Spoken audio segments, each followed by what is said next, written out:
Hello again, everyone. This is Bionic Slime. I am your online voice for reviews of your choice, and welcome to BS Reviews. I apologize for not being able to review the Nightmare on Elm Street remake like I originally planned. Complications involving my finances and availability time prohibited me from seeing the movie, so again, I apologize. We'll go down to the next movie I intend to see on my review list, Iron Man 2. Iron Man 2 is brought to you by Paramount Pictures and Marvel Entertainment. It is directed by Jon Favreau, written by Justin Theroux, and Stan Lee, who wrote the original Marvel comic book. It stars Robert Downey Jr. as Tony Stark, aka Iron Man, Don Cheadle as James Rhodey Rhodes, aka War Machine, Scarlett Johansson as Natasha Romanoff, aka Black Widow, Gweneth Paltrow as Pepper Potts, Sam Rockwell as Justin Hammer, Samuel Jackson as Nick Fury, and Mickey Rourke as Ivan Vanko, aka Whiplash. The plot of Iron Man 2. Tony Stark is dealing with a plethora of brand new problems since he announced that he is in fact Iron Man to the world a couple months ago, set in the events of the first film.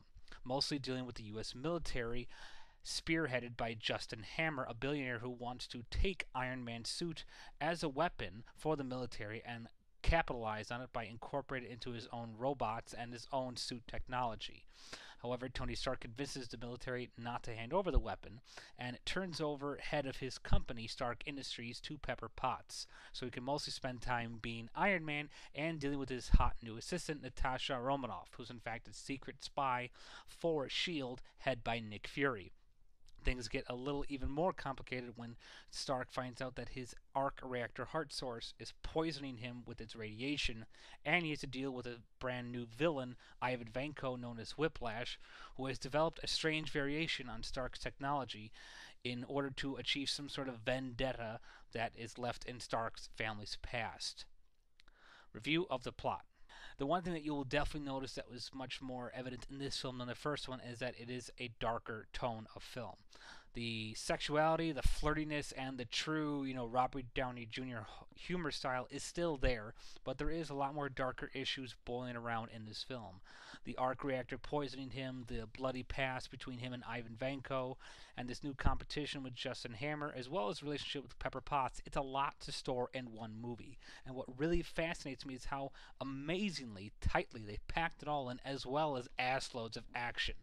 This movie is 1,000 times more action-packed than the original film, and it's amazing they could squeeze so much into this film, as well as maintaining all of the characters and story elements, because there's a lot going on in this film, and the action manages to keep up with the story elements without overpowering them or making one seem like less than the other.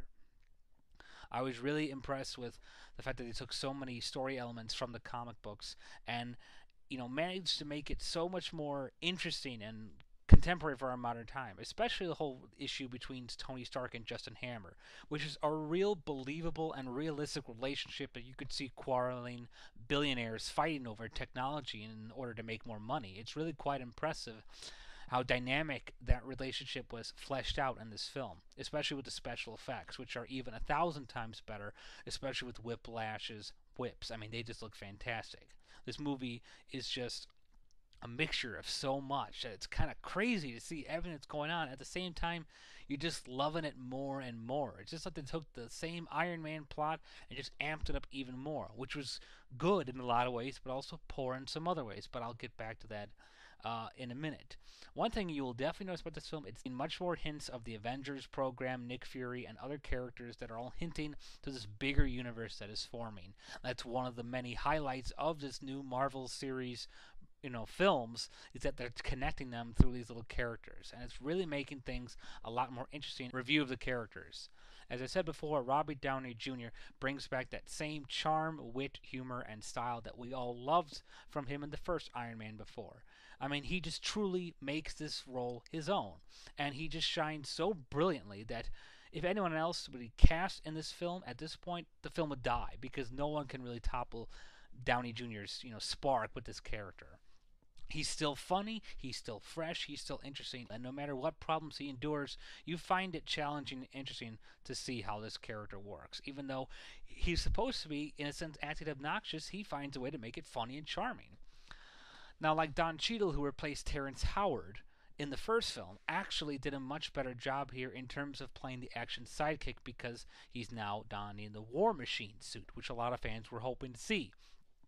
Terrence Howard served better as the best friend role in the original Iron Man film. However, Don Cheadle, I think, works better as an action hero sidekick here because he takes much more of an active role in the action scenes than he does in the what you'd call best friend scenes. Scarlett Johansson was an interesting choice for the Black Widow. Not someone I would personally choose. Definitely fit the hot portion of that role because she is stunning, smoking gorgeous in this film, and she really proved the physical stunts that the Black Widow performs are quite exceptionally done. And I was just really, really impressed that she handled the character this well. I mean, it wasn't super amazing, but it was definitely a lot better than I was expecting. Gweneth Paltrow, excellent as Pepper Potts. I loved her in the first film. I loved her in this film as this. She really brings that sense of humbleness to Tony Stark, and the dichotomy between the relationship is even further fleshed out here in a much more effective manner, and it makes for a much more interesting pillow talk between the little witty banter between Stark and Pepper. By far the best, though, have to go to the new villains Justin Hammer, Ivan Vanko, played by Sam Rockwell, and Mickey Rourke, both of which who steal every scene they are both in. Ironically, though, Mickey Rourke's character Whiplash is advertised as being the more headlining villain, when in fact Sam Rockwell's Justin Hammer ends up taking more screen time, which actually works out pretty nicely, though, in the story context, because it makes a much more interesting, mixture of balance between the two different kind of villains. You got one who's like all muscle and the super villain like Whiplash, and then you got the kind of Lex Luthor kind of greedy millionaire arch villain between Justin Hammer. And Mickey Rourke really dove deep into this character and created a unique psychological persona with his appearance and his Russian dialect. He really made that character his own, much like how Junior does with Iron Man. Sam Rockwell was just funny as Justin Hammer. I mean, you can't really see him as a villain from the way the film portrays him. More, it's just like a pain in the ass, but I was still very impressed with how he turned out. Samuel Jackson is always fun to have in any film. Even if he plays himself or he's playing a genuine character, he's always fun to see, and I really love the choice of having him as Nick Fury. View the cinematography and the music. Both excellent. Cinematography really frames the action scenes magnificently, and it gives you a perfect view of all the crazy shit that's going on in full camera spectrum with beautiful effects that are captured magnificently through the camera work. I mean, the way the camera shoots these films, you're feeling everything all around you. You're feeling the action scenes when you see the Iron Man and War Machine being chased by these hammered robots. You see the intensity of the deep emotion when Tony Stark looks at this old film featuring his father, Howard Stark.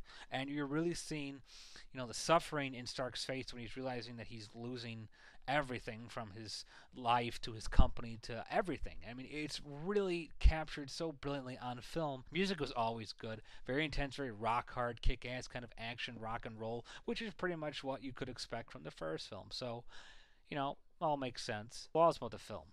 As I mentioned before, the balance of the villain's involvement is severely different than how the commercials portray it.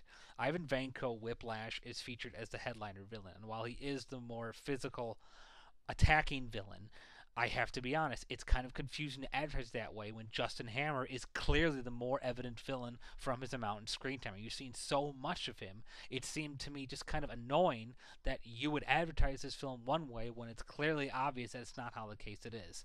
And I think at times Justin Hammer's character overtook Whiplash's character, which is kind of not what fans want to see, myself included. We want to see the more supervillain villain be the star rather than the Lex Luthor type, because all in all, the Lex Luthor type still has to sit there and bide his time as he waits for the supervillain guy to do the dirty work.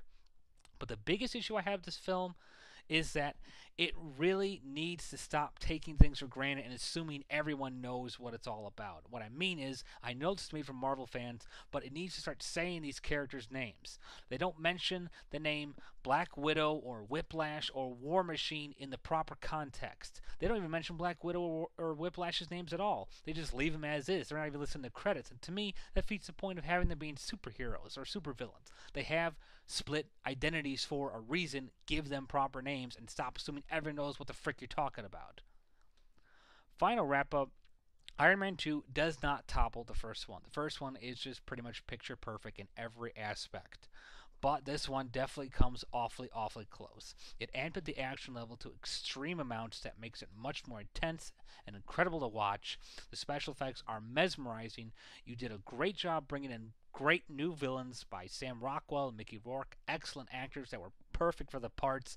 I was upset that Whiplash's character seemed to get overshadowed by Justin Hammer's constant appearance in the film, but it didn't totally ruin the film for me. I love Gweneth Paltrow's Pepper Potts. Scarlett Johansson was very interesting in this film.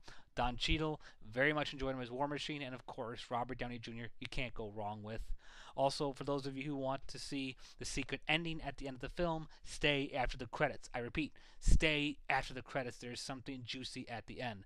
Bottom line, I give Iron Man 2 4 stars out of 5 stars. Well, that's all for now. This has been Bionic Slime for BS Reviews. Thank you all for listening, and goodbye for now.